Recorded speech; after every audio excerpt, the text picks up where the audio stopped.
I, Viserys Targaryen, do hereby name Rhaenyra Targaryen, heir to the Iron Throne.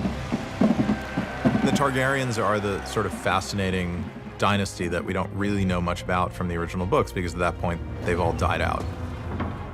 I don't even know where I first mentioned the idea of a Targaryen civil war called the Dance with the Dragons. But Ryan and Miguel and I have been working together, and it's exciting.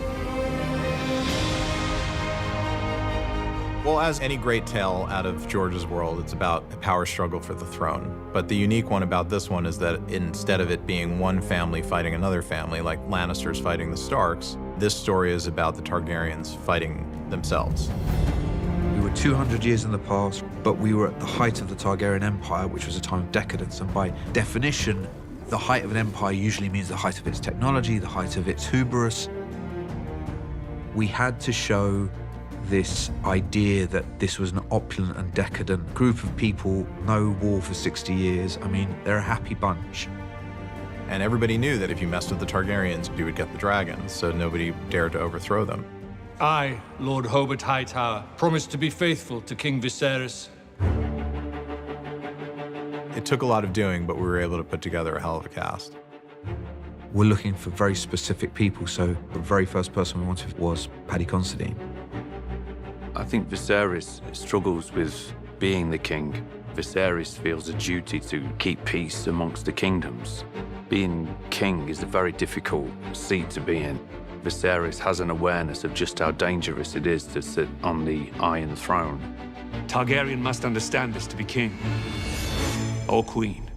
Rhaenyra is strong-minded. She's smart. I think she's underestimated. You have dragon riders, father. She realizes that the women within the kingdom spend their entire lives serving to men. Oh, you need to be courted. So now I need to gain the attention of men so then I can produce another man.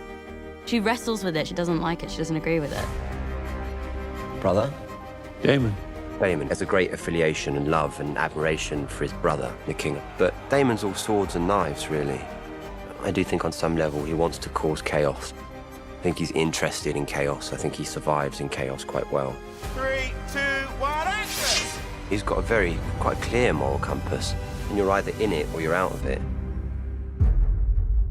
It's named King's Landing because that's where Aegon the Conqueror, Aegon the Dragon, landed with his ships, and when he decided to begin the conquest of Westeros.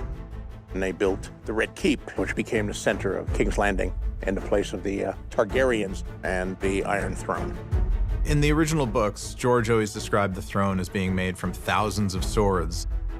I wanted to make a hybrid version that was closer to something described in the original book, that still honored the throne from the original series.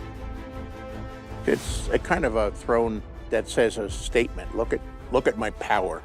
These are treasures of people I have killed or conquered. Cameras are running.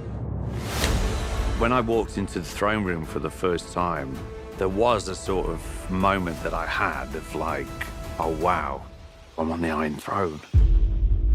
For me, it's really this particular period in Westeros. It was a time of high decadence and peace and prosperity.